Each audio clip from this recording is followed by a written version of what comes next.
Good day to all of you students. Today I shall teach you class 9th economics lesson 1. Name of the chapter is The Story of Village Palampur and it's a part 2nd of this chapter. Student, it's a part 2nd of The Story of Village Palampur. So before this we have read, हमने इससे पहले पढ़ा था since 1960 in Palampur there has been no expansion in land area under cultivation. हमने इससे पहले ये पढ़ा था कि 1960 से जो है पालमपुर में कोई एक्सपेंशन नहीं था, लैंड एरिया का कोई कल्टीवेशन के लिए जो ज़मीन थी वो उतनी ही थी, उसका कोई एक्सपेंशन नहीं था, कोई फैलाव नहीं था, जितनी ज़मीन थी उसी पे कल्टीवेशन होता था, उससे ज़्यादा ज़मीन पे नहीं हुआ. By then some of the wasteland in the village had been converted to cultivable land. और by then some of the wasteland, कुछ जो wasteland थी गांव के अंदर है उसको कन्वर्ट कर दिया गया था कल्टीवेबल के लिए, उसको इरिगेशन के लिए जो है यूज़ किया गया था, कन्वर्ट कर दिया गया था, वेस्ट लैंड को कन्वर्ट किया था कि वो वहाँ पे कल्टीवेशन हो सके. There exist no further scope of increase farm production by bringing new land under cultivation.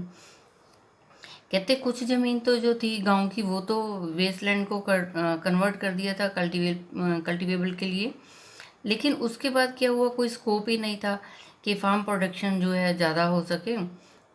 To increase farm production by bringing new land under cultivation, कि कोई और न्यू ज़मीन हो, नई ज़मीन हो उनके पास जिसके ऊपर जो है कल्टीवेशन कर सकें, एग्रीकल्चर कर सकें. The standard unit of measuring land is hectare. और वो जो अपनी ज़मीन को मेजरमेंट करते थे, ज़मीन का जो नापतोल करते थे वो हेक्टेयर करके से करते थे. Though in the villages you may find land area being discussed in local unit such as bigha. कहते यद्यपि जो है आपने कभी देखा होगा कि गांव के अंदर जो है कुछ ज़मीन एरिया में उनको जो है किस तरह से मेज़र करते हैं, किस तरह से नाप तोल करते हैं, बीघास, गिनतास, ऐसे करके जो है वो ज़मीन को जो है नाप तोल करते हैं. 1 hectare equal the area of square with one side measuring 100 metre. 1 hectare कहते 1 हेक्टेयर कितना इक्वल होता है, the area of square, square area का जो एक साइड होता है वो 100 मीटर होता है. स्क्वायर एरिया का एक साइड जो होती है वो 100 मीटर होती है. Can you compare the area of 1 hectare field with the area of your school ground. कहते क्या आप कंपेयर कर सकते हो, तुलना कर सकते हो कि 1 हेक्टेयर जो है फील्ड जो है with the area of your school ground, अपने स्कूल ग्राउंड के साथ जो इसको कंपैरिजन करो. Is there a way one grow more from the same land. Is there a way one can grow more from the same land. कहते is there way, कोई ऐसा भी तरीका है, one can grow more from, कि एक कोई व्यक्ति जो है बहुत ज़्यादा फसलें लगा सकता हो, फ्रॉम द सेम लैंड, एक ही ज़मीन से जो है ज़्यादा ग्रोथ हो सके, ज़्यादा ग्रोथ कर सके, ज़्यादा फसलों को जो ग्रोथ हो सके. Student, in the kinds of crops grown and facilities available. In the kinds of crops कहते क्रॉप्स जो है, फसलें जो हैं कई तरह की होती हैं. कहते किस्म की फसलों में, और फैसिलिटीज़ अवेलेबल, कि जो फसलें हैं उनकी किस्में जो है कैसी हैं, एंड फैसिलिटीज़ अवेलेबल, और उनको क्या फ़ायदे मिलते हैं. Palampur would resemble a village of western part of the state Uttar Pradesh. Palampur कहते वुड रिजेंबल, पालमपुर जो है कहते हैं कि मिलता जुलता गांव है, कितना, जैसे western part of the state Uttar Pradesh. और यूपी में जो है, उत्तर प्रदेश में जो वेस्टर्न पार्ट के गांव जो हैं उनके साथ जो है वो उनकी तरह से मिलता जुलता है. ऑल लैंड इज़ कल्टिवेबल इन पालमपुर. और पालमपुर में क्या है, all land is cultivated. Palampur में सारी ज़मीन जो है वहाँ पे कल्टिवेटेड है. All land is cultivated in Palampur. Palampur में जितनी भी ज़मीन है सब पे कल्टिवेशन होता है. No land is left idle. और कोई भी ज़मीन जो है ऐसे बेकार में नहीं पड़ी हुई है, पूरी ज़मीन को जो है वहाँ पे इरिगेशन किया जाता है, एग्रीकल्चर किया जाता है. During the rainy season, student जब बारिश होती है तो क्या होता है, kharif. During the rainy season kharif farmers grow jowar and bajra. और जब रेनी सीजन होता है तो खारिफ फसलों को उगाया जाता है. खारिफ फसलें होती हैं ज्वार एंड बाजरा, ये जो है बरसात में लगाई जाती है. ज्वार और बाजरा को बारिशों में लगाया जाता है. These plants are used as cattle feed. और इन पौधों को जो है ज्वार और बाजरा, इनको किस लिए यूज़ किया जाता है, कैटल फीड, जो जानवरों का चारा, उनको जानवरों को जो है चारा खिलाने के लिए किया जाता है. It is followed by the cultivation of potato between October and December. कहते जब बारिश आती है तब तो ज्वार और बाजरा होता है, और नेक्स्ट बारिश आती है जब जुलाई और अगस्त में, जून जुलाई अगस्त में। और पोटैटो जो है बिटवीन अक्टूबर एंड दिसंबर, अक्टूबर और दिसंबर में जो है आलू बोए जाते हैं। In winter season rabi fields, और विंटर में क्या होता है, रबी क्रॉप्स होती हैं। Fields are sown with wheat, wheat जो है गेहूं जो है ये एक रबी क्रॉप है और ये सर्दियों में लगाई जाती है। इन द विंटर सीजन रबी, ये बारिश में जो लगाई जाती है वो खारिफ होती है, और जो सर्दियों में लगाई जाती है वो रबी होती है। Fields are sown with wheat, और खेतों में जो है गेहूं लगा दिया जाता है।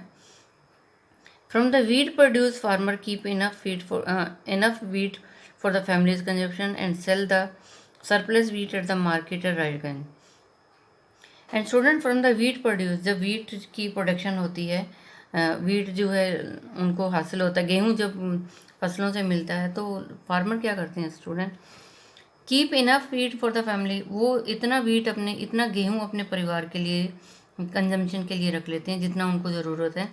And sell the surplus, surplus होता है जो एक्स्ट्रा होता है, जो उनके पास फालतू होता है, जो अपनी फैमिली की गुजारे लायक रख लेते हैं, जो उनसे उनके पास एक्स्ट्रा होता है फालतू, उसको क्या करते हैं मार्केट में बेच देते हैं, रायगंज में, रायगंज की मार्केट में बेच देते हैं। A part of the land area is also devoted to sugarcane, और कहते हैं ज़मीन का कुछ हिस्सा जो है उसमें तो वो शुगर कैन, गन्ना भी लगा देते हैं। Sugar can in its raw form, और शुगर कैन क्या होता है, रॉ फॉर्म, कच्चा मटेरियल जो होता है। और as a jaggery is sold to traders in Shahpur, और कहते या तो शुगर कैन को कच्चे जो गन्ने जो होते हैं उनको, जो गन्ना जो होता है वो रॉ मटेरियल है उसको, या फिर उससे गन्ने से गुड़ बना के, जैगरी होता है गुड़, गुड़ बना के उसको जो है ट्रेडर्स को, व्यापारियों को बेच देते हैं। शाहपुर में जो है व्यापारियों को उसको बेच दिया जाता है, गुड़ भी और गन्ना भी। The main reason why farmers are able to grow 3 different crops in a year in Palampur is due to the well developed system of irrigation। कहते हैं the main reason why the farmers are able to grow 3 different crops, कहते हैं क्या कारण है कि किसान जो है 3 तरह की डिफरेंट क्रॉप जो है एक साल में लगाते हैं, एक साल में 3 तरह की जो है फसलें लगती हैं। पहले क्या था, खारिफ लगती हैं, फिर जैद होता है स्टूडेंट, और उसके बाद जो होता है रबी होता है।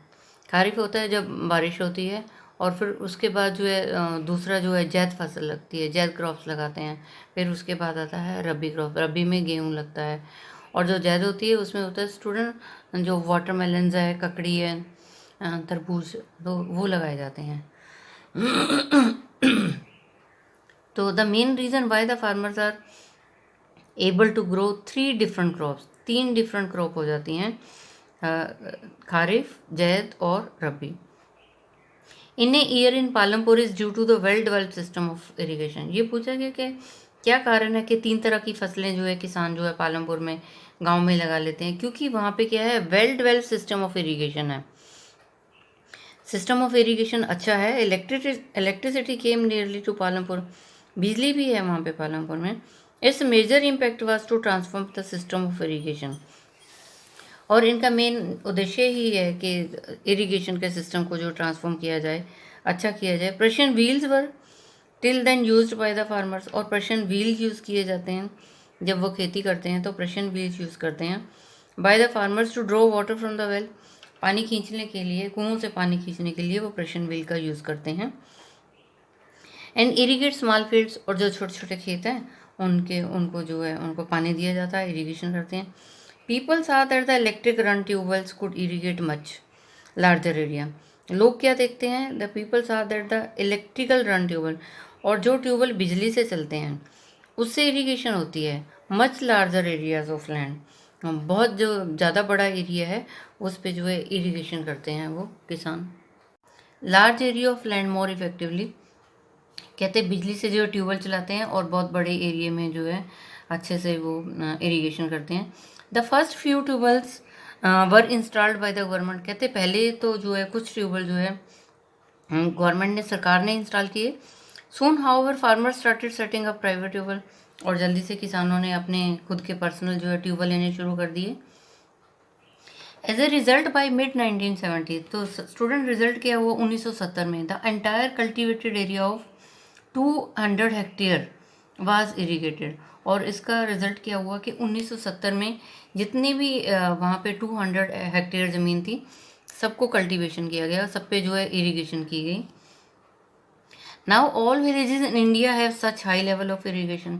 अब तो भारत में क्या है, now all villages in India, Bharat के सभी गांवों में क्या है, हाई लेवल ऑफ इरिगेशन।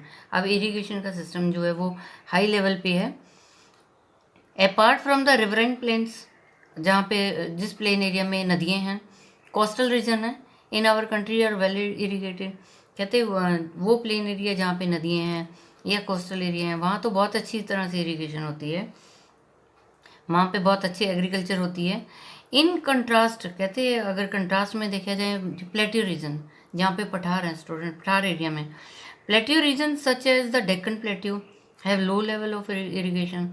और प्लेट्यू में क्या है, वहाँ पे जो है लो लेवल है इरिगेशन है। और the total cultivated area in the country little less than 40% is irrigated even today. और कहते हैं of the total cultivated area, पूरा जितना कल्टिवेटेड एरिया है in the country, little less than, कहते हैं लिटिल लेस देन 40% से कम जो है वो इरिगेटेड है। In the remaining areas farming is largely depend on rainfall. और कुछ एरिया में ऐसे है, कहते 40% में तो इरिगेशन होती है, और जो कम एरिया है बाकी वहाँ पे क्या है, farming is largely depend on the rainfall. और कुछ ऐसी भी जगह है जहाँ पे फार्मिंग जो है वहाँ पे बारिश पे डिपेंड होती है। To grow more than one crop on a piece of land during the year is known as a multiple cropping. Student, to grow more than one crop, एक क्रॉप से ज़्यादा फसलें जब लगाई जाती हैं तो उसको क्या बोलते हैं, multiple cropping. Multiple cropping means when the to grow more than one crop on a one piece of land, एक ही ज़मीन के टुकड़े पे एक से ज़्यादा फसलें लगाते हैं तो उसको मल्टीपल क्रॉपिंग कहते हैं। It is the most common way of increasing production. कहते हैं ये एक कॉमन तरीका है कि increasing production on a given piece of land, एक जो ज़मीन का टुकड़ा है उसके ऊपर ज़्यादा से ज़्यादा प्रोडक्शन कैसे होती है कि बहुत ज़्यादा फसलें लगाई जाती हैं। तो स्टूडेंट, 3 तरह की फसलें लगाई जाती हैं। I have already told you, kharif, zaid और रबी, 3 तरह की फसलें जो हैं सीज़न के हिसाब से लगाई जाती हैं, and according to the climate and weather also. All farmers in the Palampur grow at least 2 main crop. और पालमपुर में जो किसान थे स्टूडेंट, वो 2 तरह की फसलें लगाते हैं। Many are growing potato as the third crop in the past 15 to 20 years. Many are growing potato, और बहुत सारे लोग तो पोटैटो लगाते हैं as a third crop in the past 15 to 20 years. पिछले जो है 15 और 20 सालों से लोग जो है थर्ड क्रॉप जो लगाते हैं वो पोटैटो लगाते हैं। Student, these are the crops, wheat, bajra, sugarcane and potato. Student, you have seen that one way of the increasing production from the same land is multiple cropping.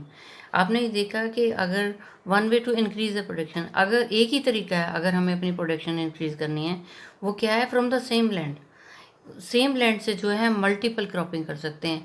एक से ज़्यादा फसलें हम लगाएंगे तो हमें जो है ज़्यादा प्रोडक्शन मिलेगी। एक ही फसल लगाएंगे तो एक ही मिलेगी, और ज़्यादा फसलें लगाएंगे तो ज़्यादा हमें प्रोडक्शन होगा। The other ways is to use modern farming method for higher yield. कहते एक तो तरीका ये है कि एक से ज़्यादा फसलें लगाओ, मल्टीपल क्रॉपिंग होनी चाहिए, और दूसरा क्या है student, modern farming method for high yield.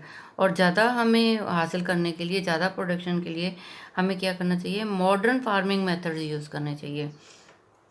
जो आज के फार्मिंग मेथड है उसको यूज़ करना चाहिए।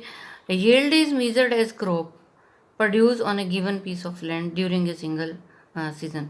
Yield is measured as a crop. कहते हैं यील्ड जो कैसे मेज़र किया जाता है, यील्ड को क्रॉप के, फसलें, यील्ड को कैसे मेज़र किया जाता है, फसल के तौर से, कि क्रॉप प्रोड्यूस हो रही है।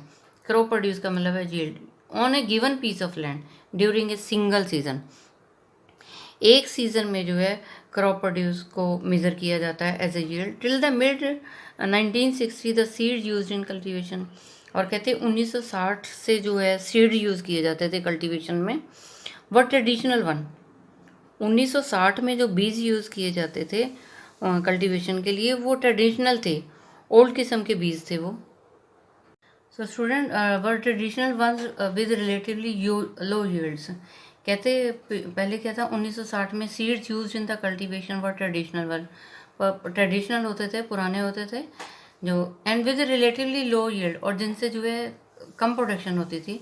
Traditional seeds needed less irrigation, और जो ट्रेडिशनल सीड्स होते थे उनको लेस इरीगेशन की ज़रूरत होती थी। फार्मर यूज्ड काउडंग्स, और किसान क्या यूज़ करते थे, काउडंग, गोबर यूज़ करते थे। Other natural manures as fertiliser, और कुछ दूसरे जो है नेचुरल मैन्योर्स फर्टिलाइज़र यूज़ करते थे। All these were readily available with the farmers who did not have to buy them, और कहते ये चीज़ें तो उनके पास अवेलेबल होती थी, रेडिली जो है अवेलेबल होती थी, और who did not have to buy them, और उनको इन चीज़ों की खरीदने की ज़रूरत नहीं होती थी। The green revolution in the late 1960 introduce the Indian farmers to the cultivation of wheat. The green revolution, और कहते हैं जब हरित क्रांति शुरू हुई इन लेट 1960, 1960 में जो है ग्रीन रेवोल्यूशन का जो है इंट्रोडक्शन किया गया। The Indian farmers to cultivation of wheat and rice using high yield variety of seeds. कहते हैं ग्रीन रेवोल्यूशन में क्या बताया गया, क्या इंट्रोड्यूस किया गया इंडियन फार्मर्स के लिए कि cultivation of wheat and rice, rice के लिए, चावल और गेहूं के लिए जो है हाई यील्ड वैरायटी जो है सीड्स की चाहिए, जो सीड्स बीज हैं वो चाहिए हाई यील्ड वैरायटी, अच्छी किस्म के जो बीज चाहिए, compare to the traditional seed, जो पहले जो है पुराने टाइम में जो यूज़ किए जाते थे उसके कंपैरिजन में उन्होंने कहा कि ऐसी सीड्स चाहिए जिससे जो है ज़्यादा फसल हो। The HYV seeds promise to produce much greater amount of grain on a single plant, और जो HYV सीड थे, हाई यील्ड वैरायटी सीड्स जो वो यूज़ करते थे, उससे क्या होता था, एक सिंगल प्लांट पे जो है ज़्यादा ग्रेन आता था, ज़्यादा गेहूँ आता था। As a result the same piece of land would now produce for larger quantity of food grain than was possible. और स्टूडेंट इसका रिजल्ट क्या हुआ, the same piece of land would now produce for larger quantity of food grain, और इससे जो है वो same piece of land पे जो है ज़्यादा से ज़्यादा क्वांटिटी है फूड ग्रेन की प्रोड्यूस की जाती थी देन वाज पॉसिबल अर्लियर, जो कि पहले जो है पहले के मुकाबले में अब ज़्यादा फूड ग्रेन जो मिलता था, ज़्यादा प्रोडक्शन होती थी, क्योंकि HYV सीड्स यूज़ किए जाते थे। HYV seed however needed plenty of water, लेकिन कहते HYV सीड्स जो है इसको पानी की ज़्यादा ज़रूरत होती है, एंड आल्सो केमिकल फर्टिलाइज़र, और इनको जो है केमिकल फर्टिलाइज़र की भी ज़्यादा ज़रूरत होती है।